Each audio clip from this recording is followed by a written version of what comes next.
بسم اللہ الرحمن الرحیم۔ شروع اللہ کے نام سے جو بڑا مہربان نہایت رحم والا ہے۔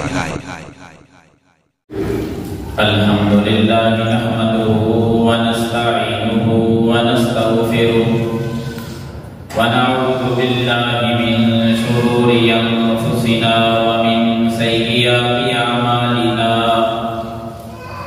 من يهده الله فلا مضل له ومن يضلل فلا هادي له واشهد ان لا اله الا الله وحده لا شريك له واشهد ان محمدا عبده ورسوله يا ايها الذين امنوا اتقوا الله حق تقاته ولا تموتن إلا وأنتم مسلمون يا أيها الذين آمنوا اتقوا الله وقولوا قولا سديدا يصلح لكم أعمالكم ويغفر لكم ذنوبكم ومن يطع الله ورسوله فقد فاز فوزا عظيما يا أيها الناس اتقوا ربكم الذي خلقكم من نفس واحدة وخلق منها زوجها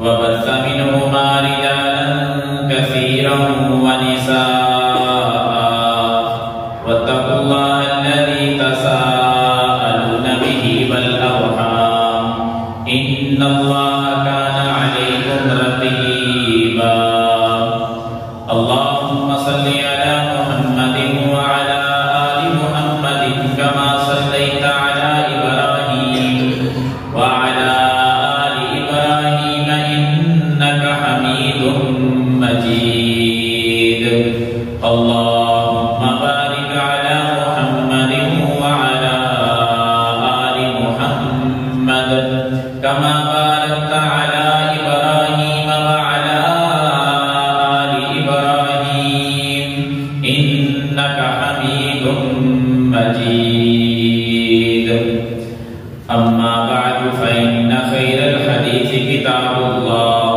وخير الهدي هدي محمد صلى الله عليه وسلم وشر الأمور محدثاتها وكل محدثة بدعة وكل بدعة ضلالة وكل ضلالة في النار أما بعد فأعوذ بالله السميع العليم من الشيطان الرجيم من همزه ونفخه ونفثه بسم الله الرحمن الرحيم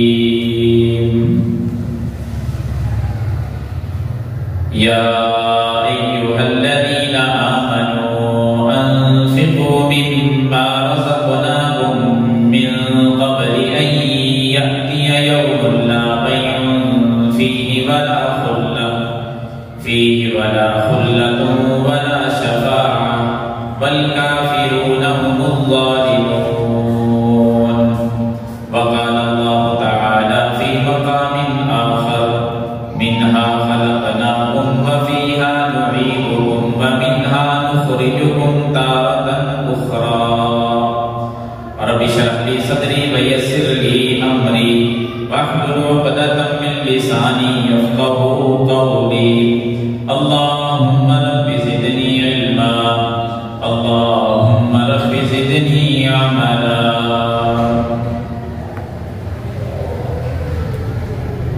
واجب الاحترام دوستوں بزرگوں عزیز ساتھیوں عزت و احترام کے لائق اسلامی ماں اور بہنوں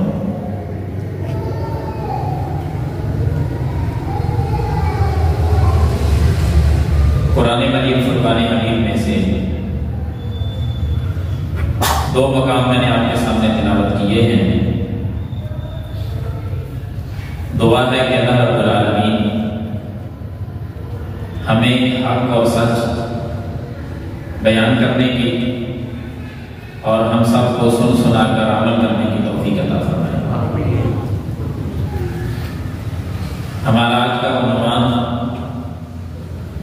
جو اشتہار سے واضح ہے کہ ماہ رمضان یہ ماہ خیرات ہے۔ مراد یہ ہے کہ اس مہینے کے اندر ہر نیکی کے اندر انسان آگے بڑھ جائے۔ باقی 11 مہینوں کی بنسبت اس مہینے کے اندر خیر نیکی وہ زیادہ ہونی چاہیے،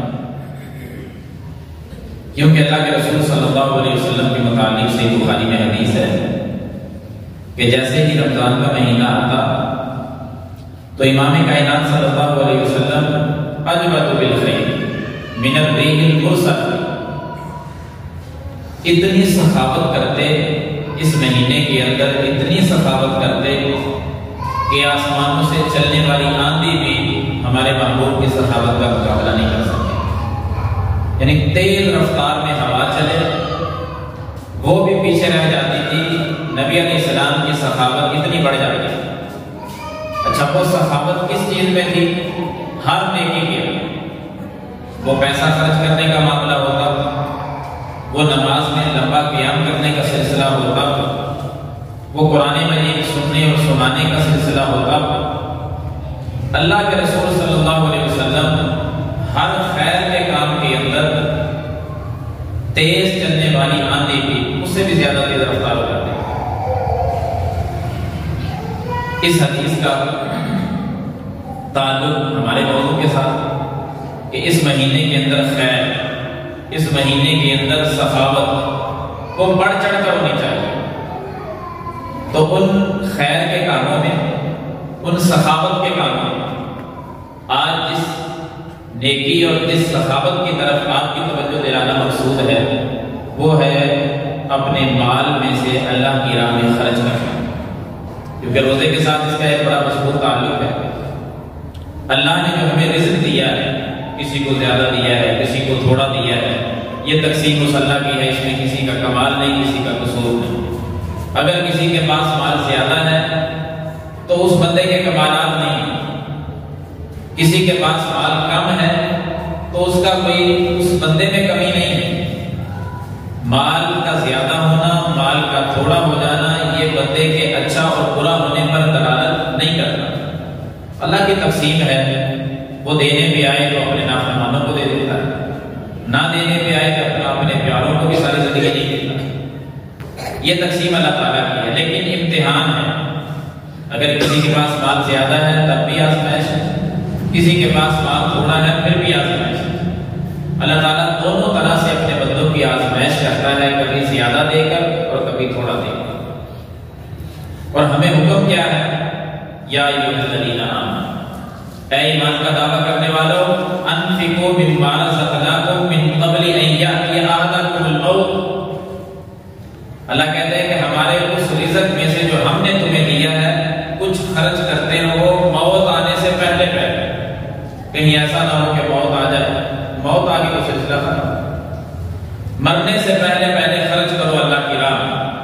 دوسرا مقام، یا ایھا الذین آمنوا، اے ایمان والو، انفقوا مما رزقناکم من قبل ان یأتی یوم لا بیع فیہ ولا خلۃ ولا شفاعۃ۔ ایمان والو، اس دن کے آنے سے پہلے پہلے خرچ کر لو جس دن نہ کوئی تجارت چلے گی، نہ اس دن کوئی دوستی چلے گی اور نہ کوئی شفاعت کام آئے گی۔ کوئی تجارت نہیں ہوگی، کوئی ایک دوسرے کے ساتھ دوست کام نہیں آئے گا، اور کوئی شفاعت یعنی جسے سفارش کہا جاتا ہے، سفارش بھی نہیں چلے گی۔ اس دن، وہ دن کون سا ہے؟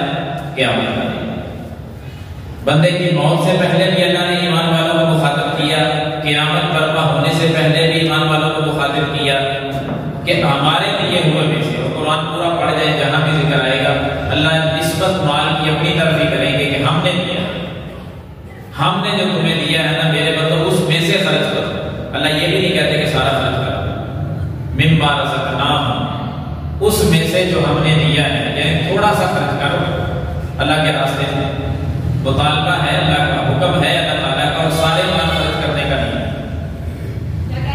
اور اس مال کو روزے کے ساتھ خرچ کیا جائے تو اور 4 چاند لگ جاتے ہیں۔ اللہ تعالیٰ کے اس حکم کی تعمیل کی جائے کہ اللہ نے ہمیں مخاطب کیا ہے، ہم بھی کلمہ پڑھنے والے ہیں، ہم بھی دائرۂ اسلام میں داخل ہیں، ہم بھی مومن اور مسلمان ہیں۔ ہمیں اللہ تعالیٰ فرما رہے ہیں کہ ایمان والوں، کلمہ پڑھنے والوں، ہمارے دیے ہوئے رزق میں سے میری راستے میں کچھ خرچ کرو۔ اور پھر اس کا کیا فائدہ ہوگا؟ یہ تو اللہ کا حکم آ گیا، اس پر ہم عمل کرتے ہیں، اس حکم کو مان لیتے ہیں، رب نے زندگی بخشی ہے، اس زندگی کے اندر خرچ کرنے لگ جاتے ہیں، کیا ملے گا؟ نصیب میں کیا آئے گا؟ تو بنیادی طور پر ایک بات یاد رکھیں، ہر انسان جو زندگی گزار رہا ہے، یوں سمجھ لیں جو دنیا میں آیا ہے، جس نے زندگی کا ایک سانس بھی لیا ہے، وہ 3 مرحلوں سے گزرے گا۔ کتنے مرحلوں سے؟ 3 مرحلوں سے اس نے گزرنا ہی گزرنا۔ ایک مرحلہ اس کی زندگی کا ہے، دوسرا مرحلہ قبر کا ہے، اور تیسرا مرحلہ قبر سے اٹھنے کے بعد کا ہے۔ یعنی ایک یہ زندگی، ایک قبر والی زندگی، اور پھر تیسری جو ہے وہ قیامت برپا ہونے کے بعد آخری زندگی، جس کو جب میدان محشر قائم ہوگا، حساب و کتاب ہوگا، آگے جنت یا جہنم کے فیصلے ہوں گے، وہ آگے والا۔ اور تینوں ادواروں پر غور کریں نا، تینوں جو پہلو ہیں، تینوں مرحلے ہیں، ہر مرحلہ پہلے سے زیادہ بڑا ہے۔ پہلا زندگی کا مرحلہ کتنا بڑا ہے؟ ہر بندے کی پوری زندگی پر مشتمل ہے یہ مرحلہ، کسی کی 60 سال، 70 سال، 100 سال، جتنی زندگی اتنا بڑا مرحلہ پوری زندگی پر مشتمل ہے۔ اور دوسرا مرحلہ وہ اس سے بڑا ہے، فوت ہو گیا، قبر میں دفن کر دیا، کتنا بڑا ہے؟ قیامت آنے تک وہ قبر میں رہے، اب کتنی صدیاں بیت جائیں کوئی پتہ نہیں، جب قیامت آئے گی تبھی وہاں سے اللہ اٹھائے گا، اس وقت تک وہ قبر میں۔ اور جو اس سے اگلا مرحلہ ہے اس کی تو حد ہی نہیں، قیامت قائم ہوئی، اللہ نے قبروں سے اٹھا لیا، حساب و کتاب ہو کر اگر جنت میں گئے تو تب بھی ختم ہونے والا سلسلہ نہیں، اگر اللہ نے دوسری طرف بھیج دیا جہنم کی طرف تو تب بھی سلسلہ ختم ہونے والا نہیں۔ وہ لامتناہی انتہا ہے نہ ختم ہونے والی زندگی، جس کو اخروی زندگی کہا جاتا ہے۔ ان تینوں مرحلوں سے ہر کسی نے گزرنا ہے۔ ہم ابھی پہلے مرحلے میں، جو ہمارے پیارے دنیا سے چلے گئے وہ دوسرے مرحلے میں، قیامت برپا ہوگی سارے تیسرے مرحلے میں ہوں۔ اس مرحلے کے اندر ہمیں حکم کیا ہے؟ جس نیکی کا آج ہم اظہار کر رہے ہیں وہ ہے کہ ماہ رمضان کے اندر کثرت کے ساتھ مال اللہ کے راستے میں خرچ کر جاؤ۔ ملے گا کیا؟ تینوں مرحلوں کے اندر فوائد ہوں گے، تینوں مرحلوں کے اندر انعامات ہوں گے۔ اگر اس مرحلے کے اندر ہم نے صدقہ کر دیا، اللہ کی راہ میں خرچ کر دیا، دینی کاموں پہ کچھ خرچ کر دیا، مدارس پہ خرچ کر دیا، مساجد کو قائم کر دیا، الغرض اللہ کے جتنے کام ہیں ان کاموں پہ اگر مال ہمارا خرچ ہو گیا، پھر اس مرحلے میں بھی انعامات، مرنے کے بعد والا جو قبر کا مرحلہ ہے اس میں بھی انعامات کی بارش، اور قیامت کے دن پھر اتنے انعامات ہیں کہ ان کو شماری نہیں کیا جا سکتا۔ لیکن شرط یہ ہے کہ اس مرحلے میں کام کرنا نہیں، نیکی اس مرحلے میں، اس کے فوائد تینوں مرحلوں میں۔ میں ایک دو دلیلیں آپ کے سامنے رکھتا ہوں کہ اگر ہمیں یہ توفیق مل جائے، ہم اللہ کے راستے میں خرچ کرنے والے بن جائیں، پھر اس مرحلے میں کتنا فائدہ، قبر کے اندر کتنا فائدہ، اور حشر میں کتنا فائدہ ہوگا۔ آپ نوٹ کریں، پہلا انعام اور پہلا فائدہ اس زندگی کے اندر اللہ کی راہ میں خرچ کرنے کا یہ ہے، اور وہ فائدہ بھی ہماری سوچ کے مطابق ہے۔ کمال کی بات یہ ہے، تینوں مرحلے اللہ تعالیٰ نے قرآن میں بھی ذکر کیے ہیں، نبی علیہ السلام نے حدیث میں بھی ذکر کیے ہیں۔ جو 3 مرحلے میں نے ابھی آپ کے سامنے ذکر کیے نا، زندگی، قبر اور حشر، آیت میں نے آیت کریمہ آپ کے سامنے پڑھی تھی، تینوں باتیں ان میں اللہ نے بیان فرمائی ہیں۔ منہا خلقناکم ایک مرحلہ، وفیہا نعیدکم دوسرا مرحلہ، ومنہا نخرجکم تارۃ اخری تیسرا مرحلہ۔ معنی یہ ہے منہا خلقناکم، اللہ تعالیٰ کہتے ہیں کہ اے لوگو ہم تمہیں اس مٹی سے پیدا کر کے لائے، یہ جو مٹی ہے نا، اس مٹی سے ہم نے تمہیں پیدا کیا، ایک مرحلہ ہو گیا، پیدا کر دیا، زندگی آ گئی۔ وفیہا نعیدکم، ہم اسی میں تمہیں لے جائیں گے۔ کب؟ جب موت آئے گی، قبر بنا دی جائے گی، اللہ تعالیٰ کہتے ہیں ہم اسی میں تمہیں لے جائیں گے۔ دوسرا مرحلہ بیان ہے وَمِنْهَا نُخْرِجُكُمْ تَارَةً أُخْرَىٰ، اور ہم ایک مرتبہ اسی مٹی سے پھر اٹھائیں گے۔ یہ تیسرا مرحلہ ہو گیا کہ قیامت برپا ہوگی، اللہ پھر اٹھا دے۔ تینوں مرحلوں میں کیا کیا ملنے والا ہے انسان کو اس نیکی کے بدلے، یعنی اللہ کے راستے میں خرچ کرنے والی نیکی، اس پر کیا ملنے والا ہے؟ آپ ذرا نوٹ کریں کہ کیا ملنے والا ہے۔ پہلا انعام اللہ تعالیٰ نے انسانوں کی سوچ کے مطابق رکھا۔ انسان کی سوچ کیا ہوتی ہے کہ میرے پاس مال ہونا چاہیے۔ تقریباً ہر بندے کی خواہش ہے کہ میرے پاس وافر مقدار میں رزق ہو، یہ کبھی ختم نہ ہو، اس میں اضافہ ہوتا چلا جائے۔ ساری دنیا کاروبار اس لیے تو کر رہی ہے کہ مال بڑھ جائے، ختم ہونے والا سلسلہ نہ ہو۔ کوئی انسان نہیں چاہتا کہ میرا مال کم ہو جائے، کبھی گھاٹا پڑ جائے، نقصان ہو جائے، یہ تو پسند ہی نہیں کرتا۔ یہ تو بڑھانے کے چکر میں ہے۔ اور پھر اللہ کے راستے میں خرچ کرو، اور یہ آپ کی ذہنی کیفیت انشاءاللہ پوری ہوگی۔ وہ کیا ہے کہ مال کم نہیں ہونا چاہیے۔ نبی صلی اللہ علیہ وسلم کی واضح حدیث ہے کہ مال کم نہیں ہوتا صدقہ کرنے سے۔ ایک حدیث کے الفاظ ہیں کہ مال نقصت صدقۃ من مال، محبوب کائنات صلی اللہ علیہ وسلم نے فرمایا کہ صدقہ کرنے سے مال کم نہیں ہوتا۔ اب نبی علیہ السلام کی بات کتنی سچی ہے، کتنی سچی ہے، کتنی کھری ہے، کتنی واضح ہے، اس کے باوجود امام کائنات صلی اللہ علیہ وسلم نے دوسرے مقام پر دوسری حدیث کے اندر یہی بات بیان کرتے ہوئے اللہ کی قسم بھی اٹھائی۔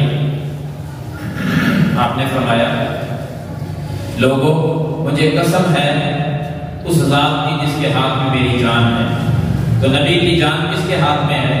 اللہ کے ہاتھ میں۔ فرمایا کہ مجھے پیدا کرنے والے اللہ کی قسم، صدقے سے کبھی کسی کا مال کم نہیں ہوتا، صدقہ کرنے سے مال کم نہیں ہوتا۔ اگر ہم نبی کو نبی مانتے ہیں اور یقیناً مانتے ہیں، اگر ہم ان کا کلمہ پڑھتے ہیں، پھر ان کی بات کو اسی طرح ایمان لائیں، اسی طرح تسلیم کریں کہ واقعتاً یہ حق اور سچ ہے کہ صدقے سے مال کم نہیں ہوتا۔ بظاہر کم ہو رہا ہے، بظاہر تو کم ہی ہوتا ہے، لیکن ہمارا ایمان ہے کہ کم نہیں ہوتا۔ اس میں اللہ تعالیٰ کی طرف سے برکتیں آ جاتی ہیں، رحمتیں آ جاتی ہیں، ایسی ایسی انداز میں اللہ مال کو بڑھا دیتا ہے۔ ہم نہیں سمجھتے، لیکن ایمان ہے ہمارا کہ مال بڑھتا ہے، کم نہیں ہوتا۔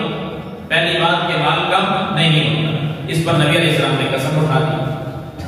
اگر آپ اس کو مزید سمجھنا چاہیں تو اس انداز میں سمجھیں۔ اللہ رب العالمین نے قرآن میں فرمایا الذین ينفقون فی السراء والضراء والکاظمین الغیظ والعافین عن الناس واللہ یحب المحسنین۔ فرمایا وہ لوگ جو تنگی میں بھی خرچ کرتے ہیں، آسانی میں بھی خرچ کرتے ہیں۔ دن بدلتے رہتے ہیں نا، تلک الایام نداولها بین الناس، کبھی مال بڑھ گیا، کبھی کم ہو گیا، کبھی ایام ایسے آئے کہ مال میں بظاہر نقصان ہوتا ہوا دکھائی دیا، کبھی خوشی کے دن آ گئے، مال کی فراوانی ہو گئی۔ فرمایا میرے وہ بندے جو دونوں حالتوں میں خرچ کرتے ہیں، مال کی فراوانی ہے پھر بھی رب کی راہ میں خرچ کرتے ہیں دل کھول کر، کبھی تنگی کے دن آئے پھر بھی خرچ کرتے ہیں، کنجوسی اور بخل نہیں، خرچ کرتے ہیں۔ کبھی غصہ آ جائے تو غصہ پی جاتے ہیں، کسی سے جھگڑا ہو جائے تو مد مقابل کو معاف کر دیتے ہیں۔ یہ جو بندے ہیں نا، اللہ یحب المحسنین، ایسے بندوں کے ساتھ اللہ تعالیٰ محبت کرتا ہے۔ اللہ جب محبت کرتا ہے تو پھر فرمایا جب میری محبت آ جاتی ہے نا، میں کسی بندے سے محبت کرتا ہوں۔ ہم جس نیکی کو ذکر کر رہے ہیں اس پہ غور کریں۔ اللہ کے راستے میں بندے نے خرچ کیا، اللہ نے محبت کرنا شروع کر دی۔ جب اللہ نے محبت کی تو اس اللہ کی محبت کا نتیجہ بھی تو کوئی ہوگا، کوئی رزلٹ بھی تو آئے گا کہ اللہ محبت کرتا ہے تو اس کا رزلٹ کیا ہے، اس کا نتیجہ کیا ہے۔ اللہ تعالیٰ اپنے نبی کے ذریعے وہ رزلٹ اور نتیجہ پیش کر رہے ہیں کہ دنیا کے لوگوں میری محبت کا نتیجہ یہ ہے کہ تم مال خرچ کرو، میں اس کو کم نہیں ہونے دوں گا۔ اللہ کی محبت ہے نا، جب اللہ محبت کرے پھر قانونی بدل کے رکھ دیتا ہے۔ بظاہر مال کم ہو رہا ہے، 100 روپیہ نکالنے سے 1000 میں سے 900 رہ جاتا ہے، لیکن اللہ کی جب محبت شامل ہے تو پھر 900 نہیں ہے، وہ 9000 بن جائے گا، وہ بڑھ جائے گا۔ اللہ اس میں برکت ایسے ڈالے گا، وہ مال بڑھے گا۔ ہمارا ایمان ہے جب اللہ محبت کرے تو پھر دنیا تو پیچھے رہ جاتی ہے۔ اللہ کی محبت کا نتیجہ ہے کہ مال بڑھ جائے گا، وہ کم نہیں ہو۔ جو ابھی لمبی حدیث میں نے آپ کے سامنے پڑھی ہے، وہ ہے ما نقصت صدقۃ من مال، کہ مال کم نہیں ہوگا۔ اچھا مال کم نہیں ہوگا تو پھر کیا ہوگا؟ اس سے اگلی بات اس سے بھی بڑی ہے کہ اس میں اضافہ ہو جائے گا۔ مال کم نہیں ہوگا بلکہ مال خرچ کرنے سے کیا ہوگا؟ بڑھ جائے گا، مال میں اضافہ ہو جائے گا۔ یہ پہلی بات سے بھی حیران کن بات ہے کہ 1000 میں سے 100 روپیہ نکالیں تو 900 باقی ہوتا ہے۔ یہاں بیان ہو رہا ہے کہ وہ مال کم نہیں ہوتا، بظاہر تو وہ 900 ہے۔ پھر اب دوسری بات یہ بیان ہو رہی ہے کہ وہ مال بڑھ جاتا ہے صدقہ کرنے سے، کم بھی نہیں ہوا بلکہ بڑھ گیا ہے مال صدقہ کرنے سے۔ جب اللہ کی محبت آ جائے تو پھر اسی طرح ہوتا ہے، مال کم بھی نہیں ہوتا، مال میں اضافہ بھی ہو جاتا ہے۔ مال میں اضافہ کیسے ہوتا ہے؟ قرآن کی تیسری آیت سنیں، اللہ تعالیٰ نے مثال دے کر بات سمجھائی کہ اگر سمجھنا چاہو نا کہ ہماری محبت کا پھر نتیجہ کس طرح ہوتا ہے، اللہ تیسرے پارے میں فرماتے ہیں مثل الذین ينفقون اموالهم فی سبیل اللہ، اللہ کے راستے میں خرچ کرنے والوں کی مثال تو ایسے ہی ہے کمثل حبۃ، اس دانے کی مانند ہے، اس غلہ جات کے دانے ہوتے ہیں نا، گندم کا دانہ، چاول ہے یا جو ہے، کوئی بھی چیز، یہ دانے جو ہے نا، دانے اس دانے کی طرح کا ہے وہ آدمی جو میرے راستے میں خرچ کرتا ہے۔ کون سا دانہ؟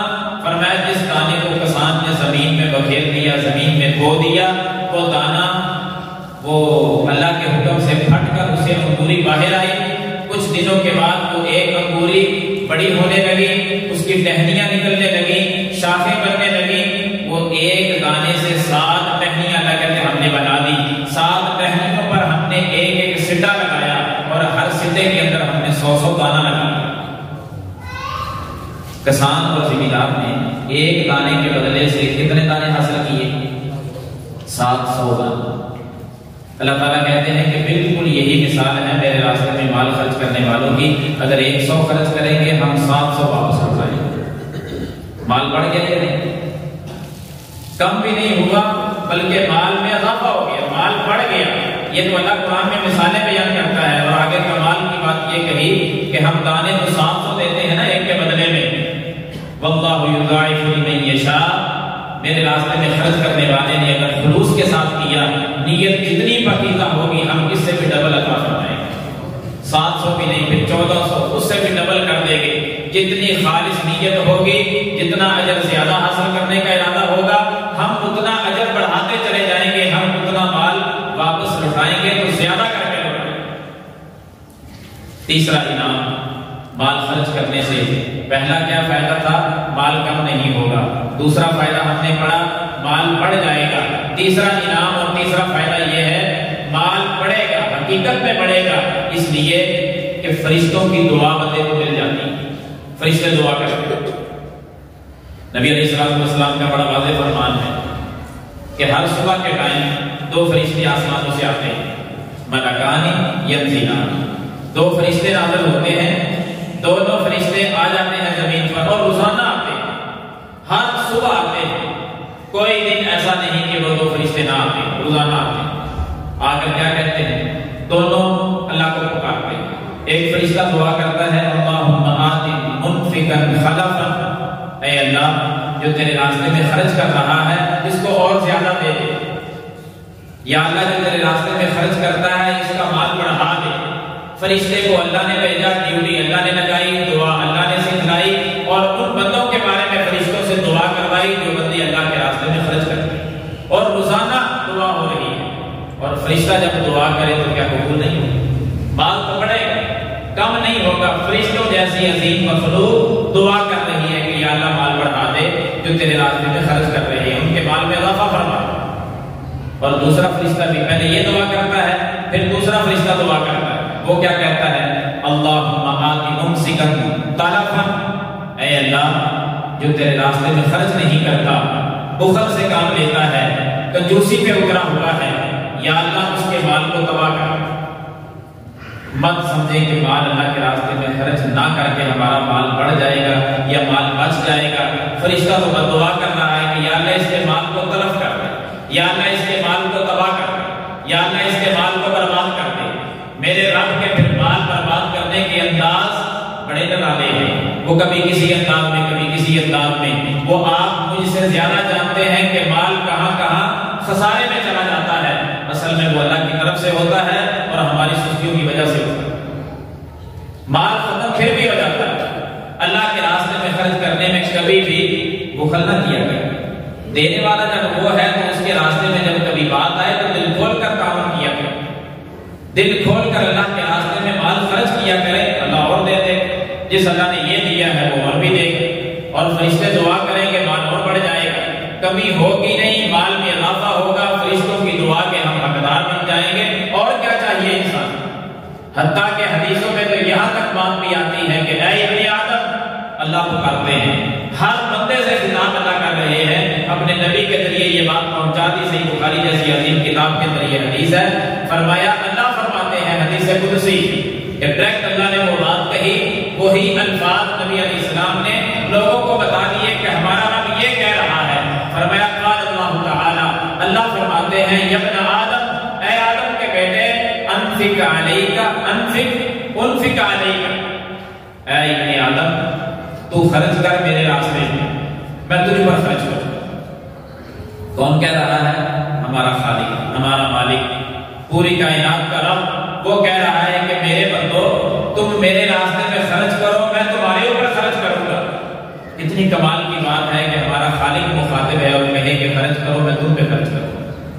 یہ ایسا وعدہ ہے جس میں شک کرنے والا بھی کافر ہوگا۔ اللہ کا وعدہ ہے نا کہ اے آدم کے بیٹے، ہم سارے آدم کے بیٹے ہیں، مائیں بہنیں ساری آدم کی بیٹیاں ہیں، اولاد آدم سے خطاب ہے کہ مردوں تم بھی خرچ کرو، خواتین تم بھی خرچ کرو۔ اللہ مخاطب ہے کہ تم خرچ کرو، میں تم پہ خرچ کروں، اور جو اس پر یقین نہ کرے اس کا ایمان کیسا ہے؟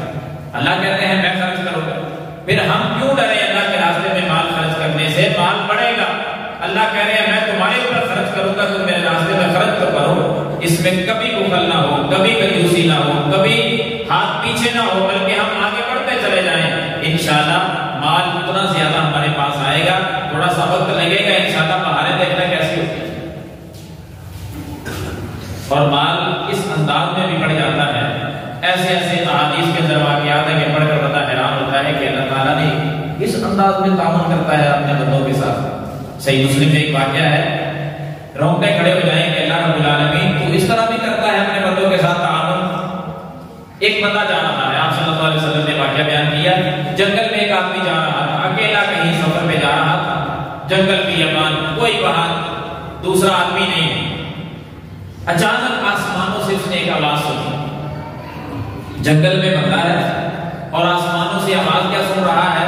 آواز آئی، ایک بندے کا نام لیا گیا کہ فلاں نامی جو بندہ ہے نا اس کے باغ کو پانی پلاؤ، یہ آواز آئی۔ وہ آواز بادلوں کو کہی گئی، سنائی گئی، اور آواز اللہ کی طرف سے تھی۔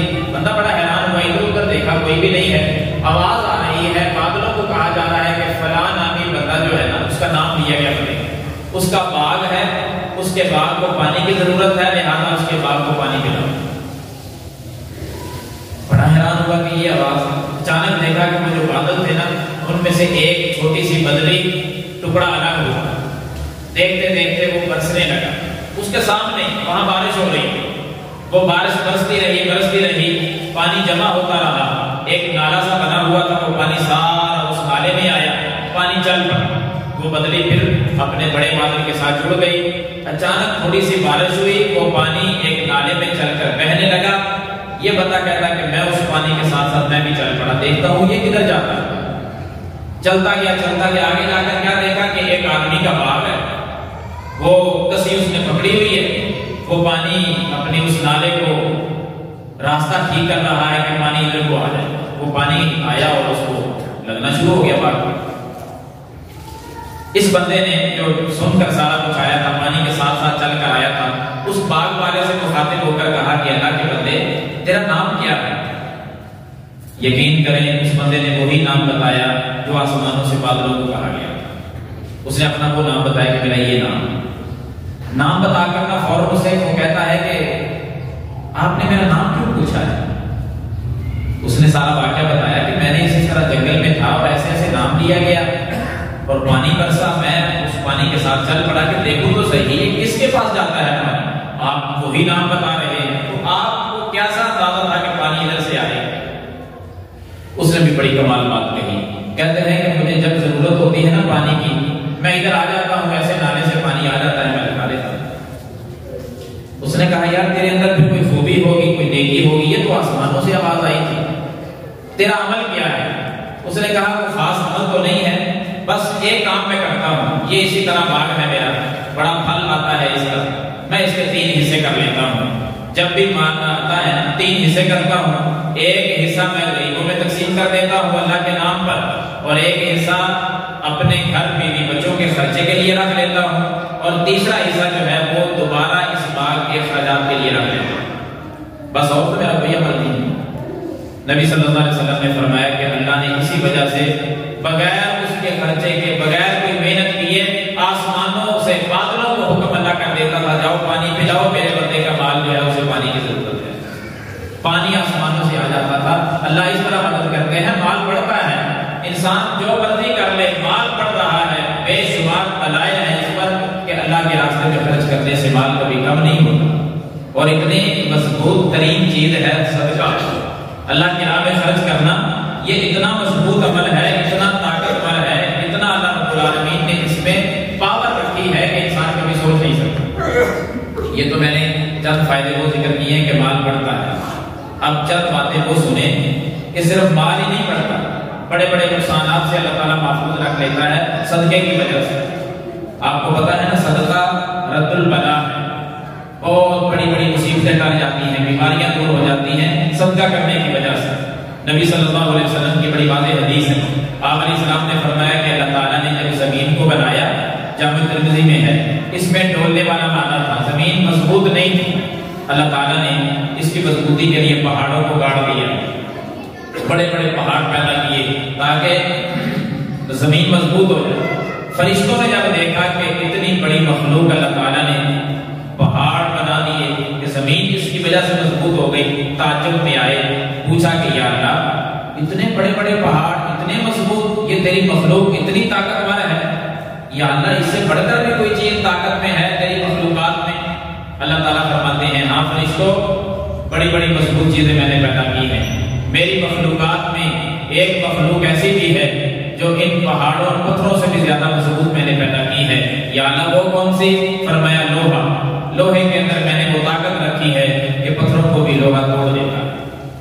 پھر اللہ تعالیٰ فرشتوں کو مزید باتیں بتانے لگے، فرشتے تعجب میں آ رہے تھے کہ اتنی مضبوط چیزیں، فرمایا لوہے سے بڑھ کر میں نے طاقت آگ میں رکھی ہے، جب لوہا آگ میں رکھتے ہیں تو لوہا بھی پگھل جاتا ہے، فرشتوں تم آگ کی بات سن کر پریشان ہو، میں نے آگ سے بڑھ کر طاقت اپنی مخلوق پانی میں رکھی ہے کہ وہ پانی آگ پہ ڈال دیے جائے تو آگ ختم ہو جاتی ہے، فرشتوں اس سے اور آگے بڑھو، میں نے پانی کے اندر جتنی طاقت رکھی ہے نا، اس سے بڑھ کر میں نے ہواؤں کے اندر طاقت رکھ دی ہے، یہ ہوائیں اس پانی کو لے کر اڑ جاتی ہیں، جہاں چاہیں پھر برسا دیتی ہیں جا کر۔ پھر فرمایا کہ فرشتوں تعجب میں کیوں آتے ہو؟ سب سے آخری بات اللہ فرماتے ہیں فرشتوں اتنے تعجب میں آئے ہو میری مخلوقات کے طاقت اور پاور میں دیکھ کر، ابن آدم کا وہ صدقہ، میرے محبوب نے فرمایا، اللہ فرماتے ہیں ابن آدم کا وہ صدقہ جو مخفی انداز میں کر جائے، اس کا اعلان اور اظہار نہ کرے، مخفی انداز میں صدقہ کرے، اللہ نے اس صدقے کے اندر اتنی طاقت رکھی ہے، وہ طاقت ہواؤں کے اندر بھی نہیں، وہ طاقت لوہے کے اندر بھی نہیں، وہ طاقت پانی کے اندر بھی نہیں، وہ طاقت آگ میں بھی نہیں، پہاڑوں اور پتھروں میں بھی نہیں، جو طاقت اللہ نے آگ میں جو صدقے کے اندر رکھ دی ہے۔ اس کا معنی کیا ہے؟ کہاں آگ، کہاں پانی، کہاں ہوائیں، آندھیاں، طوفان، اور کہاں تھوڑا سا صدقہ۔ اس کا مطلب کیا ہے؟ مفسرین محدثین لکھتے ہیں اس حدیث کی شرح میں کہ اس کا مطلب یہ ہے کہ صدقے میں طاقت پتہ کس انداز کی ہے؟ صدقے میں طاقت اس انداز کی ہے کہ کبھی آگ لگ جائے، مکانات جل جائیں، دکانیں جل جائیں، سامان سارا جل جائے، نقدی آگ کی نظر ہو جائے، وہاں کام کیا آئے گا؟ اگر وہ بندہ صدقہ کرنے والا ہے، صدقہ کام آئے گا، آگ لگی ہوئی میں انسان محفوظ رہے گا، مال بچ جائے گا، صدقہ آج کام آیا، پتہ چلا کہ آگ سے بڑھ کر طاقت اللہ نے صدقے میں رکھی ہے، کبھی سیلاب آ جائے، مکانات پانی کی نظر ہو جائیں، شہروں کے شہر ڈوب جائیں، بستیاں پانی کی نظر ہو جائیں، وہاں کون سی چیز کام آئے گی؟ اگر بندہ صدقہ کرنے والا تھا، سیلاب سے بھی انسان بچ جائے گا، اور اگر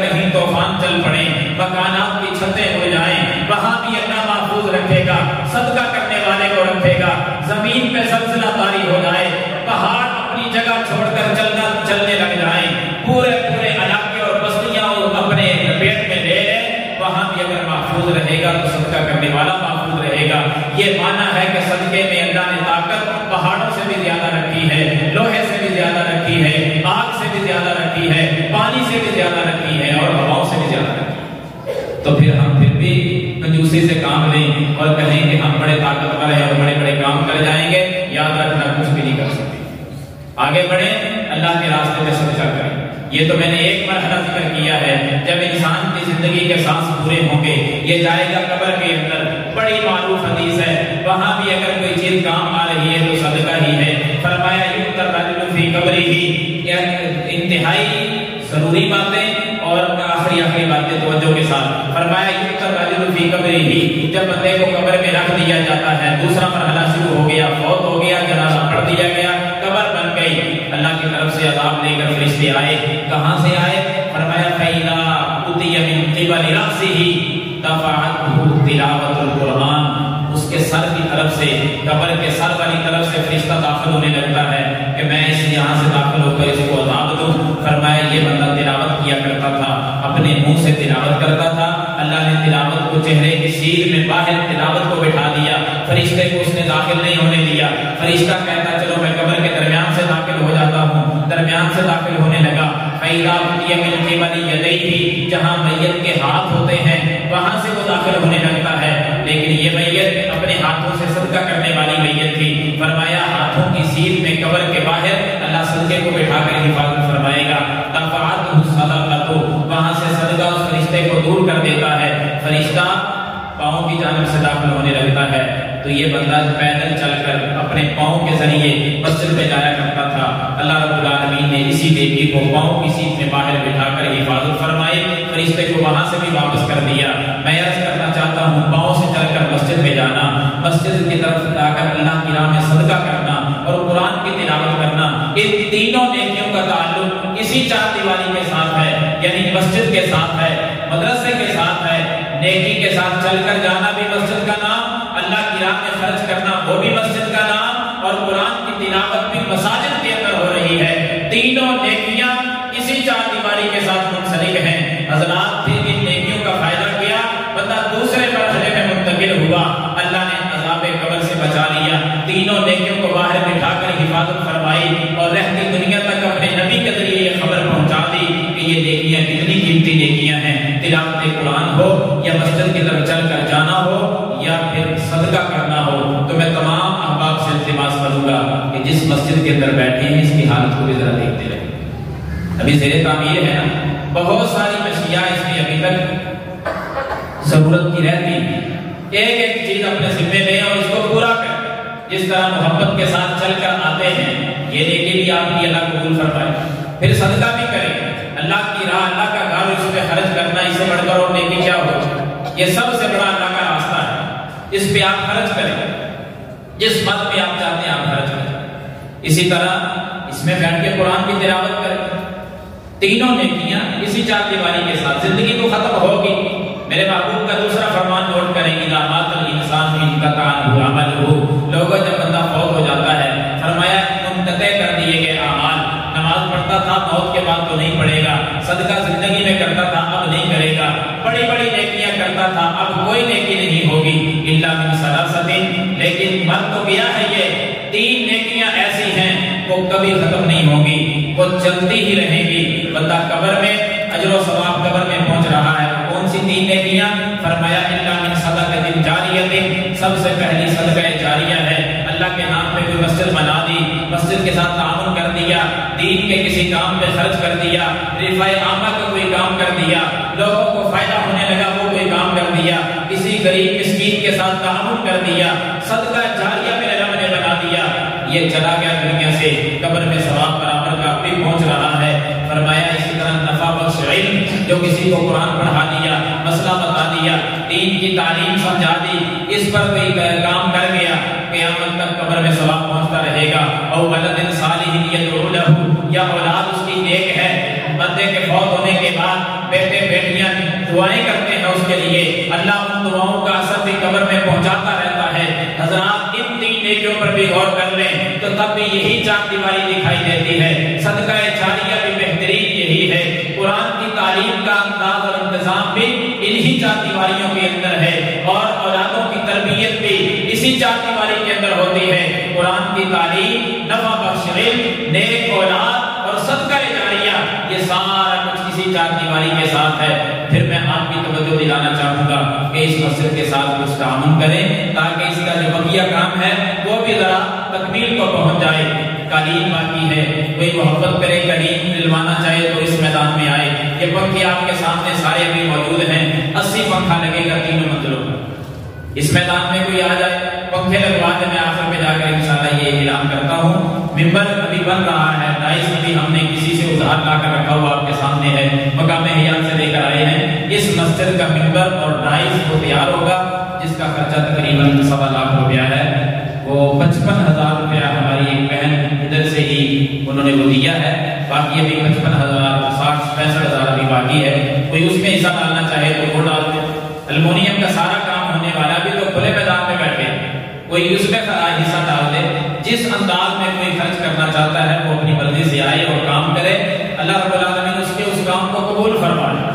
یہ بہترین صدقہ ہے، آپ کے مرنے کے بعد آپ کے کام آنے والی چیزیں ہیں، زندگی میں بھی بعد میں اضافہ ہو جائے گا اور بہت زیادہ ہو جائے گا۔ اللہ کی توفیق، دنیا سے چلے گئے، آخری مرحلہ شروع ہوا، تب بھی یہی سب کچھ کام آئے گا۔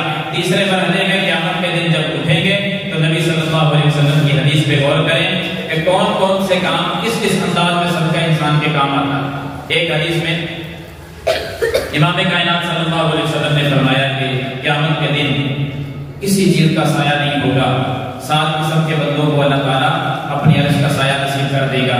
ان میں سے ایک وہ ہوگا رجل تصدق بصدقۃ فاخفاها، جس نے اللہ کے نام پہ مخفی صدقہ کر دیا، اللہ اس کو بھی اپنی عرش کا سایہ نصیب کر دے گا۔ پھر فرمایا کہ حدیث میں یہ صدقہ خود سایہ بن جائے گا، سایہ اس سائے کے نیچے آدمی چلتا چلتا اللہ کی جنت میں چلا جائے گا۔ لوگوں صدقہ انسان کو جہنم سے بچا لیتا ہے۔ یہ سارے آخری فائدے ہونے والے انعامات، جہنم سے آدمی صدقے کی وجہ سے بچے گا۔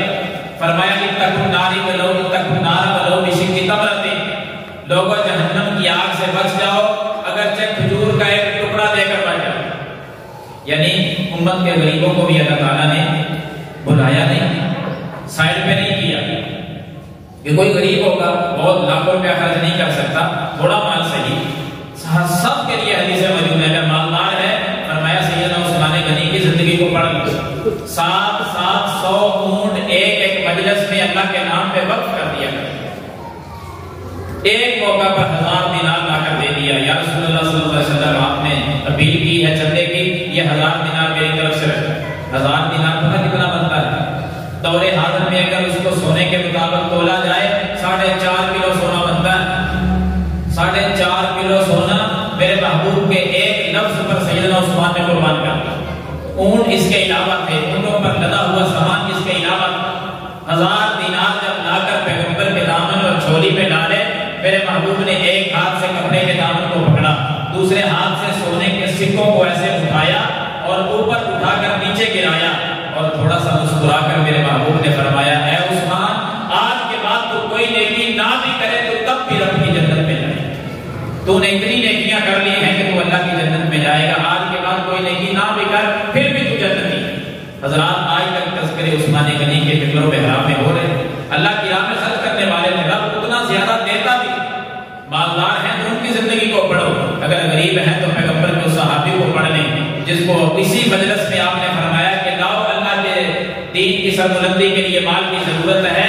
ایک صحابی اٹھے، کچھ بھی نہیں تھا گھر میں، ساری رات مزدوری کرتے رہے کسی کے پاس جا کر، پوری رات کی مزدوری کمائی کر کے ایک مٹھی کھجوروں کی ملی، وہ لا کر میرے محبوب کے قدموں میں رکھ دی کہ یا رسول اللہ صلی اللہ علیہ وسلم، اسے حقیر نہ سمجھنا، میں ساری رات مزدوری کر کے یہ کما کے لایا۔ میرے محبوب نے پورا ڈھیر لگا ہوا تھا مال کا، فرمایا اس ڈھیر کے اوپر کا ڈھیر دو، ان کھجوروں کی قدر سب سے زیادہ ہے جو سارا دن اور رات مزدوری کر کے کما کر لائے۔ غریب ہیں تو ان لوگوں کو پڑھ لو۔ میرے محبوب نے انتہا کر دی، فرمایا کوئی اس سے بھی قریب ہو سکتا ہے، کل کوئی کہے کہ جہنم جہنم سے بچنے کا ارادہ تھا، لیکن کوئی ایسا ذریعہ بھی نہ سکا، مال تھا نہیں، خرچ کر کر کے جہنم سے کیسے بچتے؟ میرے محبوب نے یہ اعلان ختم کر دیے، فرمایا اتقوا النار ولو بشق تمرۃ۔ دنیا کے لوگوں اگر غربت کی ٹھوکریں کھا رہے ہو، غربت میں ڈیرے ڈالے ہوئے ہیں، کوئی چیز صدقہ کرنے کے لیے نہیں، کھجور پوری ایک نہیں، ایک کھجور کے برابر کوئی چیز صدقہ کرنے کے لیے نہیں، ایک کھجور کے ٹکڑے کر لو، ایک کھجور کی کیا حیثیت، پھر ان کے ٹکڑے کر کے ایک ٹکڑا اٹھا کر تم صدقہ کرو، اللہ تعالیٰ جہنم سے تمہیں آزاد کر دے۔ اور فرمایا کوئی سے بھی یاد اللہ کھجور کا ٹکڑا بھی اس کے پاس نہیں، فمن لم یجد شق تمرۃ فبکلمۃ طیبۃ۔ توجہ، فرمایا کہ جس کے پاس کھجور بھی نہیں، کھجور کے برابر کوئی چیز بھی نہیں، کھجور کے ٹکڑے کے برابر بھی کوئی چیز نہیں، فرمایا میری امت کا وہ غریب آدمی پریشان نہ ہو، جہنم سے بچنے کا ارادہ ہے تو اپنی زبان سے مسکرا کے ذرا بات کر لیا کرے، اللہ اسی کو صدقہ بنا کر جہنم سے آزاد کر دے۔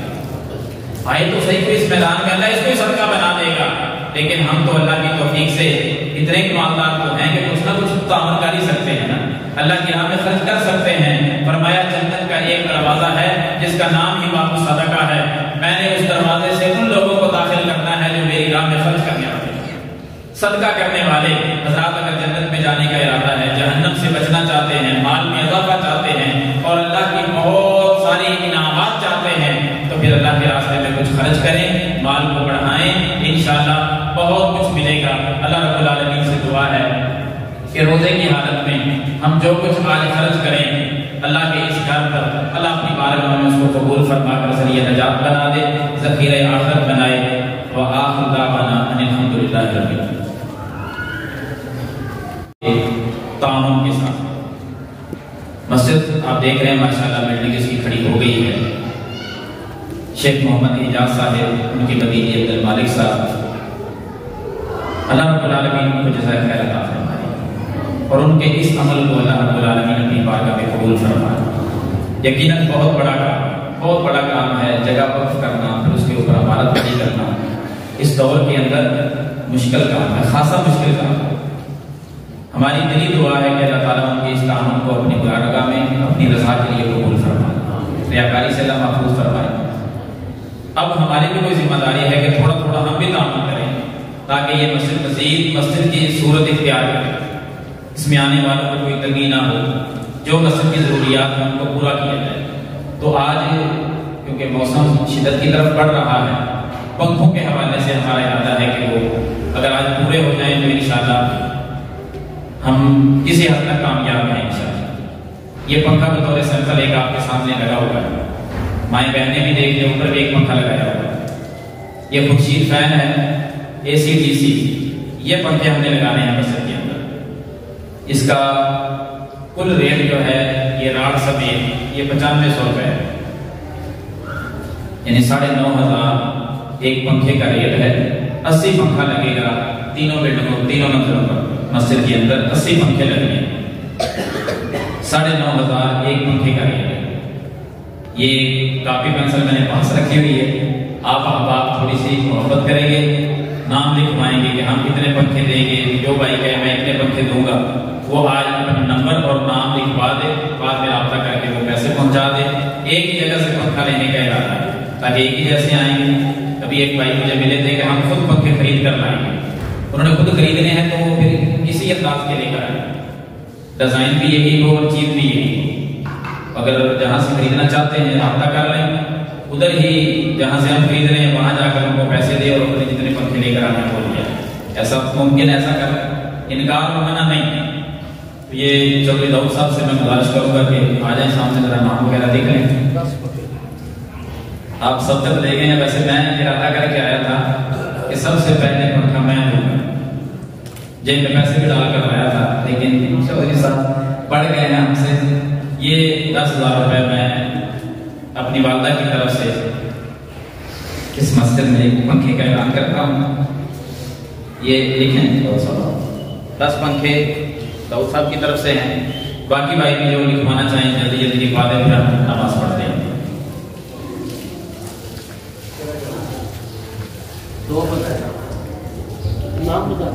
قریب آ جائے، نام اور نمبر۔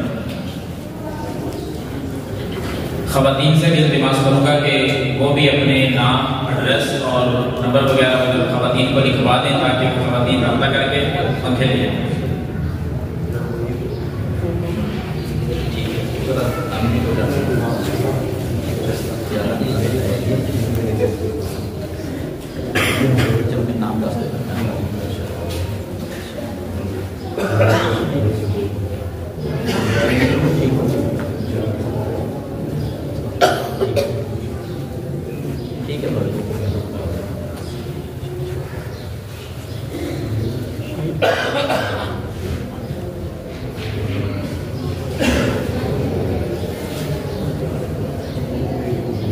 اللہ تعالیٰ آپ کی اس محبت کو قبول فرمائے. کچھ ساتھی مجھے ایسے محسوس ہوا کہ انہوں نے سنتیں نہیں پڑھی. آ کر کوشش کیا کریں کہ جیسے آپ آتے ہیں نا دوران خطبہ 2 رکعت پڑھ کر بیٹھا کریں. سنتوں کا ٹائم درمیان میں نہیں دیا جاتا. جیسے کوئی آئے وہ 2 رکعت پڑھ کر بیٹھے، اس کی وہی سنتیں. تو جنہوں نے نہیں پڑھی وہ اس خطبے کے اندر سنتیں پڑھ لیں جلدی جلدی تاکہ خطبہ بھی ہو جائے اور آپ کے رکھتے بھی ہو جائے. اس کے بعد ہم نماز پڑھیں.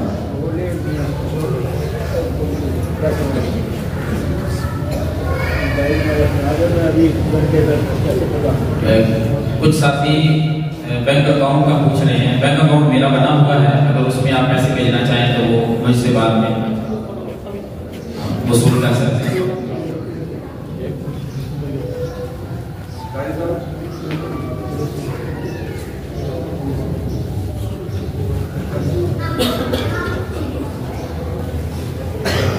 خواتین بھی جلدی جلدی نام مکمل کر لیں تاکہ اس کے بعد پھر ہم نماز ادا کریں.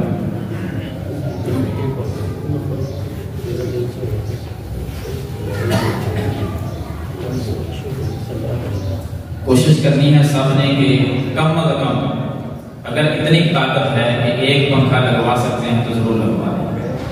انشاءاللہ یہ صدقہ جاریہ ہے آپ کا. ہر صورت کوشش کریں کہ ایک پنکھا مسجد میں آپ کی طرف سے لگ جائے. اللہ تعالیٰ اس کو قبول فرمائے. اس کے بعد آخری اعلان اس کی طرف بھی توجہ کریں کہ کوئی ایک پنکھے کی طاقت نہیں رکھتا، تھوڑے پیسے جمع کروانا چاہتا ہے تو وہ واحد اپنا حصہ جمع کروا کے جائے. وہ ادھر ہمارے ایک ساتھی بیٹھ جاتے ہیں، وہ وہاں پیسے جمع کروا دیں تاکہ وہ جمع کر کے جتنے ہو سکیں گے وہ اس میں ڈال دیں.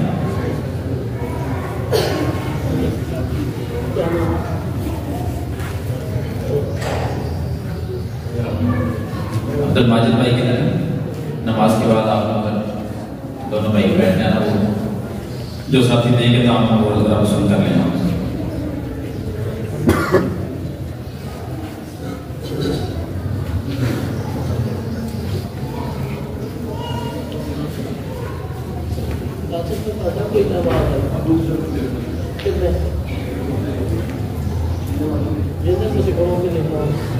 آپ کی آواز کے منتظر ہیں قاسم بھائی، بتائیں کتنے ہیں؟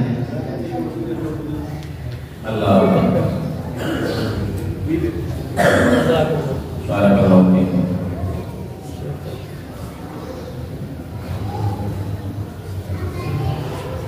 الحمدللہ الحمدللہ